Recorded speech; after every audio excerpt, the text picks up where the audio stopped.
It had been 12 years since I last heard her voice. 12 long years since I packed my things, left the house we once called home, and drove away through the fog-soaked streets of Portland without looking back. Yet when my phone buzzed that morning and I saw her name on the screen, Claire Bennett, everything I had buried came rushing back. My hands trembled slightly, though I didn't want to admit it. The message was short, almost casual. "We need to talk." For a moment, I just stared at the words. The air in my studio felt heavier, the morning light through the blinds sharper. Outside, Boise was waking up slowly. The hum of traffic, the bark of a neighbor's dog, the faint whistle of a passing train. My wife, Hannah, was in the kitchen, humming softly as she packed Logan's lunch for school. The sound was comforting, grounding. Still, my eyes stayed locked on the phone screen. I wanted to believe that message meant nothing. That it was just a ghost of a life I no longer belonged to. But deep down, something inside me shifted, a mixture of curiosity and dread, like the stillness before a storm. I slipped the phone into my pocket and walked to the kitchen. Hannah looked up and smiled, that kind of smile that could calm storm. "You look pale," she said. "Bad morning?" "Just an unexpected text," I replied, forcing a chuckle. "Work, sort of." I wasn't ready to tell her. Not yet. There were parts of my past that felt too complicated, too fragile to disturb. Hannah deserved peace, not the echoes of a marriage that had ended in betrayal and silence. As I kissed her forehead and helped Logan tie his shoelaces, I tried to shake the weight pressing on my chest. The boys' laughter filled the room, light and pure, a reminder that life could still grow out of ruins. But beneath that laughter, I could almost hear Claire's voice again, like a whisper from another lifetime. That night, after everyone was asleep, I sat alone in the studio. The hum of the refrigerator was the only sound. My camera rested on the table, surrounded by rolls of undeveloped film and half-finished photo prints. Photography had saved me once, the act of freezing a moment before it disappeared. But tonight, no image could capture the noise in my head. I opened the drawer where I kept the last remnants of Portland, an old leather wallet, a few yellowed receipts, and one photograph I never had the courage to throw away. Claire and I, standing by the Willamette River, her arms around my waist, my smile half real, half uncertain. I remembered the scent of rain on her hair, the faint perfume she wore back then. But I also remembered the silence that came later, the unanswered calls, the late nights, the subtle distance that grew between us like cracks in a wall. I still remember the night. Everything fell apart. It was early winter, the kind of night when the city feels colder than usual. Claire said she was working late at the hospital again. I believed her, or maybe I just wanted to, but something in her voice that evening, a tone too careful, too deliberate, made me drive out into the city instead of going home. I remember parking near the Harborview Bistro, a restaurant she once mentioned, but we never visited together. Through the window, I saw her, dressed in that gray coat I had given her for our anniversary, sitting across from a man in a white shirt. He reached out, brushed her hair behind her ear. She smiled. It wasn't the polite smile she gave to coworkers. It was softer, warmer. That image burned itself into my mind like a scar. I didn't confront her that night. I didn't cause a scene. I just watched for a few seconds, then drove home. When she came back after midnight, smelling faintly of wine and perfume that wasn't hers, I couldn't even look at her. The next morning, I packed my bags. No shouting, no questions, no goodbye, just the sound of the front door closing behind me. Leaving wasn't courage, it was survival, because staying would have meant breaking. Now, 12 years later, her message had pulled me back into that night, as if no time had passed at all. I stared out the window at the streetlights flickering over the quiet Boise neighborhood, wondering what she could possibly want after all this time. Was it guilt, regret, or something else entirely? The phone buzzed again, another message. "Please, Jaxon, it's important." I didn't reply.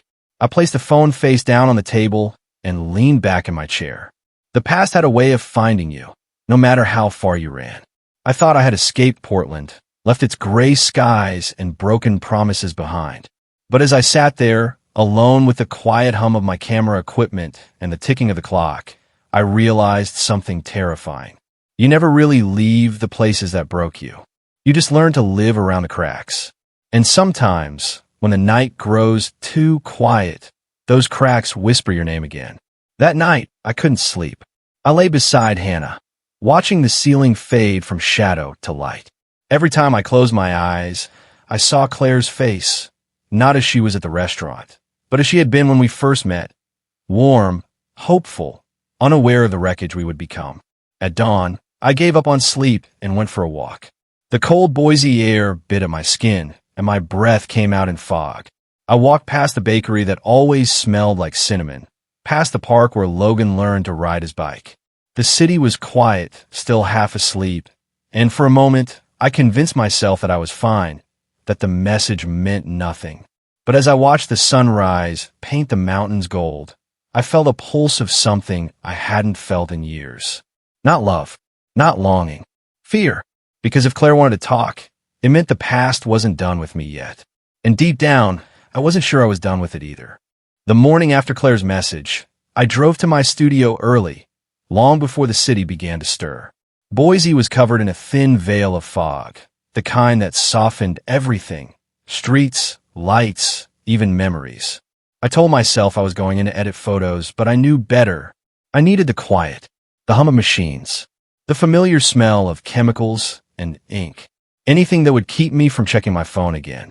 I poured a cup of stale coffee and sat at my desk, flipping through the prints from last weekend's wedding shoot. Faces of strangers, frozen in moments of joy.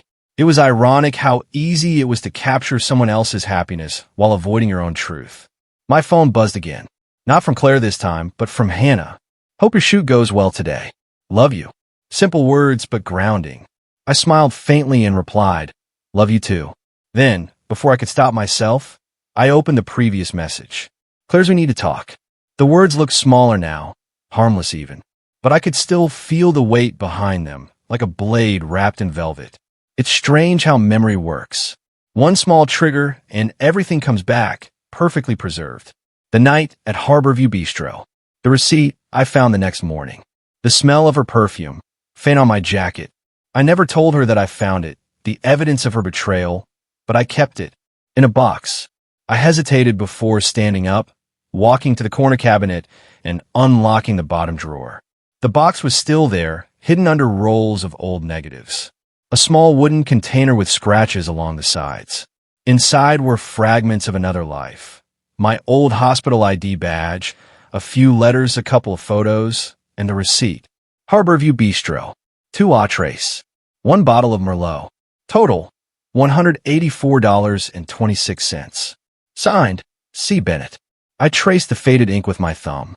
After 12 years, I could still feel the tremor in my hand from the night I found it. That was the moment everything changed. The night before, Claire had said she was covering an extra shift at the hospital. I brought her coffee once, a small gesture, but she wasn't there. Her coworkers said she'd taken the evening off. I remember how the air outside the hospital felt, sharp and electric, like my body already knew the truth before my mind did. I drove aimlessly through the city, not looking for anything, until I saw her car parked outside that restaurant. My heart was pounding, my palms slick with sweat. I almost convinced myself to keep driving. But then I looked through the window. Claire was there, sitting across from a man I'd never seen before. He was older, confident, the kind of man who carried his arrogance like a tailored suit. He leaned in close to her, saying something that made her laugh, that soft, private laugh that used to be mine. I stood outside for what felt like an eternity, watching through the glass as they shared dessert, wine, smiles. My chest felt hollow, my pulse loud in my ears. I remember the sting in my eyes, the taste of iron in my mouth, the burning humiliation that came not from anger, but from confirmation. When I finally turned away, I didn't cry. I didn't even speak. I just walked to my car, sat behind the wheel, and stared at the steering wheel until my vision blurred. The world outside kept moving, people laughing, cars passing, while mine had stopped entirely. That night, I didn't sleep. I packed 2 bags, left the house before dawn, and didn't tell anyone where I was going. By the time Claire woke up, I was already halfway to Idaho, driving through the rain with the radio turned off. The silence was unbearable, but it was better than hearing her voice. The next few years were a blur. I worked odd jobs, freelance photography, small paramedic contracts, anything to keep busy. I told myself I was rebuilding, but in truth I was hiding. Boise became my refuge, the place where no one knew the story behind the quiet man with the camera. Then I met Hannah. She was documenting wild elk populations in the Sawtooth Range, and I was hired to shoot the project. She was gentle but fierce in her work, the kind of person who could sit still for hours waiting for a hawk to take flight. She reminded me that patience wasn't weakness, that silence could also mean peace. When we married, I thought the past had finally loosened its grip on me. I even threw away most of what reminded me of Claire, except this box. Part of me wanted to believe it didn't matter anymore. Another part wasn't ready to let go. Now, staring at that receipt again, I realized I had never truly forgiven her. I had simply learned to live around the wound. A knock on the door pulled me back. It was my assistant, Miles, dropping off a camera lens I'd ordered last week. "You good, boss?" he asked. "Yeah," I said automatically. "Just catching up on old stuff." He nodded, then hesitated. "You sure? You look like you've seen a ghost." I forced a smile. Something like that. When he left, I sat back down and finally typed a reply to Claire. My fingers hovered over the keyboard, unsure of the right words. "I don't know what you want to talk about, Claire, but if it's important, say it here." I hit send. The message was marked as read almost instantly. My heart began to race again. The same pulse, the same dread I thought I had buried years ago. Her reply came 2 minutes later. "It's about the past, Jaxon, but not just ours. It's something you deserve to know." I stared at those words for a long time, the silence of the studio pressing down like a weight. The past, not just ours. I didn't know what that meant. But the part of me that had walked away 12 years ago, the man who swore never to look back, suddenly wanted answers. I didn't realize it then, but that message would pull me deeper into a story I thought was already over. And this time, I wouldn't be the one leaving. 3 days passed before I saw her again. 3 days of pretending that everything was normal. School drop-offs, editing sessions, dinners with Hannah and Logan. All while her message echoed in my mind like an unanswered prayer. "It's about the past, Jaxon, but not just ours." Every time I tried to ignore it, something inside me whispered that she wouldn't have reached out unless she had to. Claire was many things, but desperate wasn't one of them. On the 4th day, she sent another text. "There's a student photography exhibit at Jefferson Middle School this Friday. I'll be there. Please come. It's important." Jefferson. That was Logan's school. Coincidence? Maybe. But life had a cruel sense of timing. That Friday evening, the school gym buzzed with chatter and fluorescent lights. The air smelled faintly of popcorn and floor polish. Parents shuffled between displays of student art taped to the walls, smiling proudly at crooked photos and shaky brushstrokes. Hannah had gone to visit her sister in Twin Falls, so it was just Logan and me. He ran ahead toward his class section, laughing as he pointed out his photo of the city skyline. I smiled, genuinely proud. Then, as I lifted my camera to capture him, I saw her. Claire stood near the back of the room, next to a table lined with snacks and juice boxes. Her hair was shorter, streaked with gray. She wore a plain navy blouse and a lanyard that read school counselor. She looked smaller somehow, not in stature, but in spirit. Her shoulders carried something heavy. Our eyes met across the crowd. For a moment, time stopped. The laughter, the music, the voices, all faded into a dull hum. There she was, the woman I once loved, the woman who broke me, the woman I thought I'd never see again.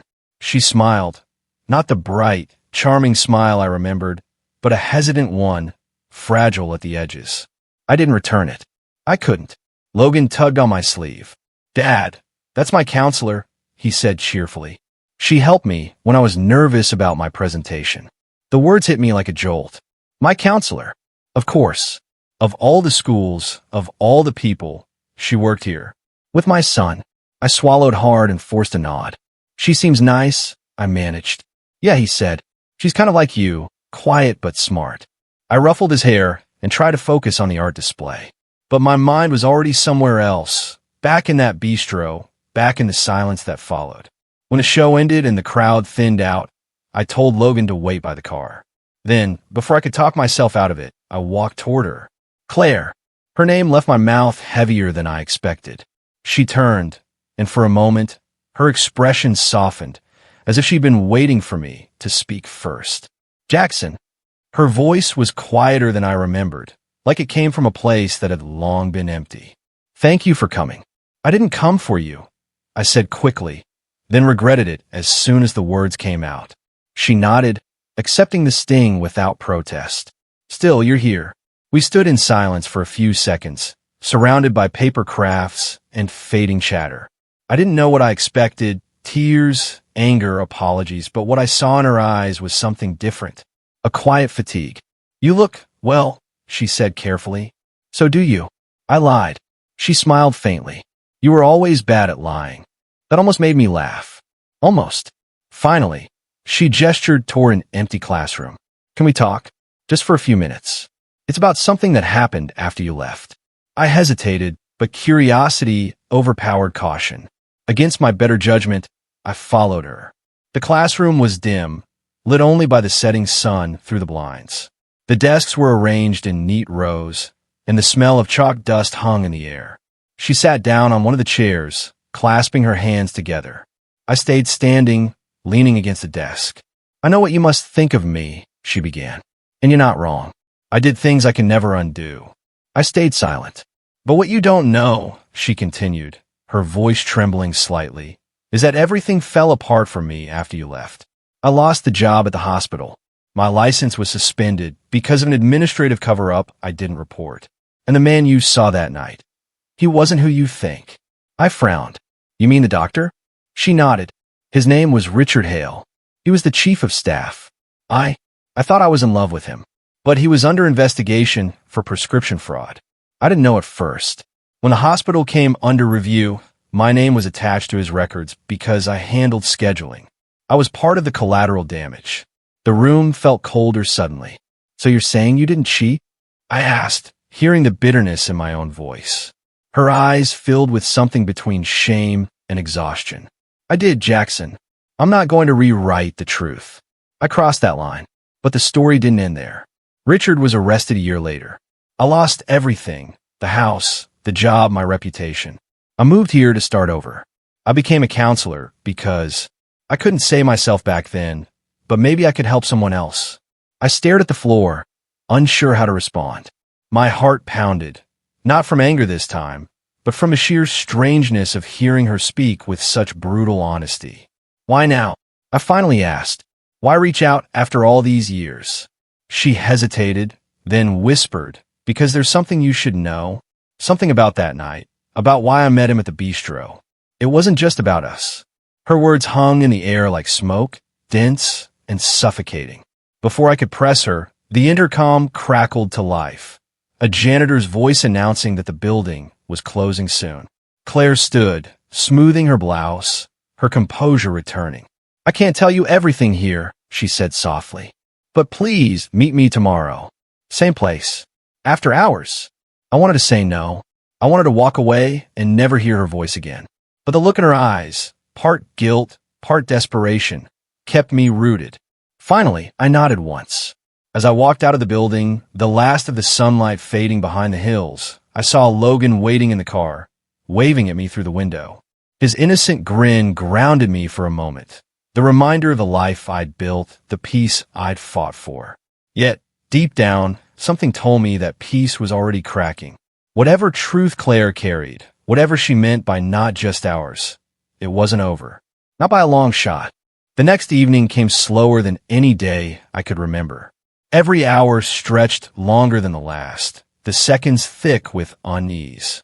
I tried to focus on my work, a portrait session, some editing, but every sound around me felt too sharp. Even the ticking of the clock was unbearable. Hannah noticed. She always did. Long day? She asked as she poured a cup of tea, watching me from across the kitchen. Yeah, I said, my voice flat. She leaned on the counter, studying me. You've been quiet lately.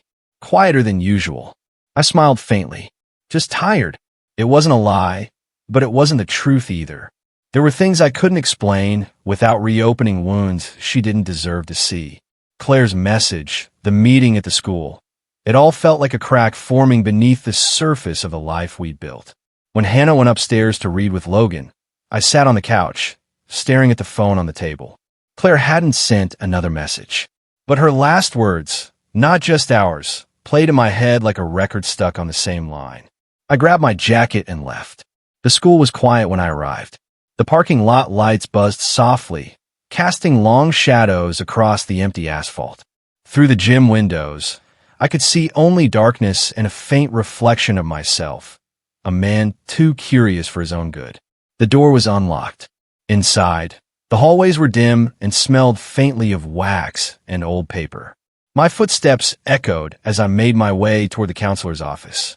She was there, waiting, sitting at her desk with a folder in her hands. Her expression was steady, but I could see the tension in the way she gripped the papers. "Thanks for coming," she said quietly. "I'm not sure I should have," I replied, closing the door behind me. "I understand," she said, motioning to the chair across from her. "But you deserve to know the truth." I hesitated, then sat down. "Then say it." She slid the folder across the desk. "It's all in there.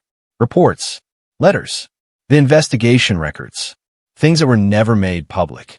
I opened the folder slowly. Inside were copies of hospital memos, emails, and one photo that made my stomach tighten. A picture of Richard Hale standing next to a group of staff members. And there, in the background, was me. It was from fundraising gala. I had been invited years ago as Claire's husband, back when I still worked emergency response shifts nearby. I remembered shaking Hale's hand, not knowing who he really was. "Why show me this?" I asked, my voice tight. "Because you deserve to know that the night at the bistro wasn't random," she said. "He called me there because of you." My pulse quickened. "What are you talking about? Do you remember that overdose case in the ER 2 months before you left?" she asked. "The one that turned into an internal review?" I frowned. "Yeah, the patient didn't make it. There was talk of missing narcotics from the supply cabinet." She nodded. "Hale blamed you. He said the report you filed made him look negligent." I didn't know at the time, but that night at the bistro, he told me he was going to make sure your name got buried, that the board would believe you mishandled protocol. I stared at her. The air felt heavy, sharp. He was going to frame me? She nodded slowly. "He tried. But when you left, when you resigned without a fight, the review was quietly dropped. They didn't have anyone to pin it on anymore." A strange mix of anger and disbelief surged through me. I had carried the shame of walking away for years, thinking I'd been too weak to face what happened, when in reality, I had unknowingly escaped something far worse. "You could have told me," I said finally, my voice cracking. "You could have stopped me from leaving." Her eyes glistened. "I wanted to, but I was scared. Hale had power. He threatened to expose me if I said anything. And when you left, I thought maybe it was better for you. You were free of all of it." Free. That word twisted in my gut. Because I hadn't been free, I'd been haunted. By her betrayal. By unanswered questions. By the silence she had left behind. "So that's why you wanted to talk?" I asked bitterly. "To tell me you let me think you cheated for nothing?" "I did cheat, Jaxon," she said, her voice trembling. "That part was true. But the night you saw us, I wasn't just lying to you. I was lying to him too. I wanted to leave him, but I didn't know how. Then you were gone, and everything collapsed." She took a breath, steadying herself. "I didn't call you now to make peace. I called because someone from the old hospital contacted me last week. The review has been reopened." I felt the blood drain from my face. "Reopened? After 12 years?" She nodded. "They're looking into missing medical records, ones connected to Hale's fraud. Your name is on the digital logs. They might think you were part of it." I laughed, though it wasn't from humor. "That's impossible. I haven't touched that system in over a decade." "I know," she said, "but someone's trying to rewrite the data, to make it look like you did." For a long moment, neither of us spoke. The clock on the wall ticked loudly. Outside, the wind pushed against the windows, rattling the glass. Finally, I asked, "Why tell me this now?" "Because I couldn't stay silent again," she said softly. "Not when it could destroy you this time." I leaned back in the chair, staring at the folder. Every piece of paper inside felt like a ghost clawing its way out of the past. "I'll need time to process this," I muttered. "Of course." As I stood to leave, she said quietly, "For what it's worth, I am sorry, Jaxon. Not just for the affair. For everything." I paused at the door, my hand on the handle. "Sorry doesn't erase 12 years," I said. "But maybe it's a start." Outside, the night air hit me like a wave. Cold, clean, but not freeing. Not yet. I walked to my car, the parking lot empty and silent except for the hum of the streetlights. The folder felt heavy in my hands, heavier than any camera I'd ever carried. For years, I had believed that leaving had saved me. That silence had been my protection. But now, as I looked at the papers that tied my name to a scandal I never asked for, I realized something I wasn't ready to face. The past wasn't finished with me. It had just been waiting for the right moment to return. And this time, it wasn't coming from my heart. It was coming from my name. I couldn't sleep that night. The city outside my window was wrapped in quiet, but inside me, every thought was loud and restless. The folder lay open on the coffee table, its pages scattered like old photographs, every one of them pulling me back to a version of myself I thought I'd buried. Hannah stirred beside me when I slipped out of bed. "Jax," she murmured sleepily. "What's wrong?" "Nothing, love," I whispered. "Just can't sleep. Go back to bed." She smiled softly and rolled over, her breathing evening out within moments. I envied that calm, the kind of peace that comes from not knowing what ghost your husband is facing. I stepped out onto the porch, wrapped in my old flannel jacket. The night was cool and bright. The sky over Boise stretched wide and endless, speckled with faint stars. I'd always loved nights like this, when silence didn't feel empty, only vast. But tonight, that silence pressed heavy on me. Claire's voice echoed in my mind. "They're trying to rewrite the data, to make it look like you did." I didn't know what to believe anymore. I wanted to hate her, to dismiss everything she said as another manipulation. But something in her eyes last night had felt real. Haunted, but real. And that frightened me more than the lies ever had. The next morning, I made calls to an old colleague at St. Luke's Hospital, to a friend still in Portland's medical board. By noon, the truth began to surface. The review had indeed been reopened. A new investigator was examining digital records tied to old case files from Hale's department. My name was listed in the metadata.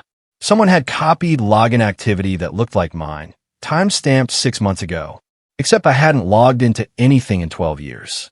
That was enough to make the blood drain from my face. Who reopened it?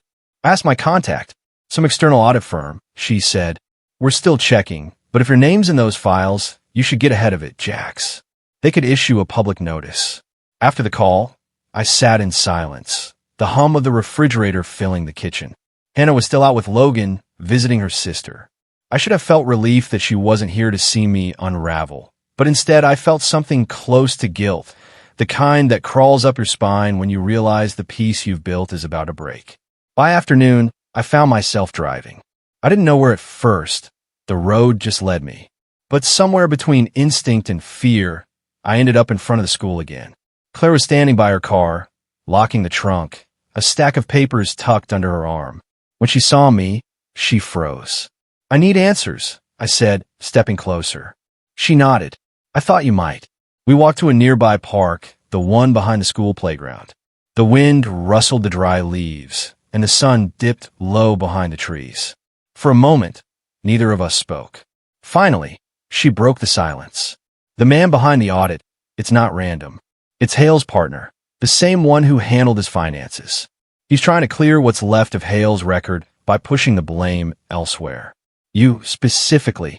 I clenched my jaw. "And how do you know that?" "Because I was contacted too," she said. "They wanted me to confirm that you had access to the narcotics data back then. They offered money, a lot of it, if I agreed to sign a statement." My stomach twisted. "And you didn't?" Her eyes flickered. "No, not this time. Not this time." It wasn't an apology. It was something heavier, the kind of confession that carried more regret than redemption. "So what now?" I asked, my voice low. She reached into her bag and pulled out a flash drive. "This," she said. Copies of the old internal emails, the real ones. I saved them before I left the hospital. They prove hail, falsified data long before your name was added. If they come after you, this will clear you.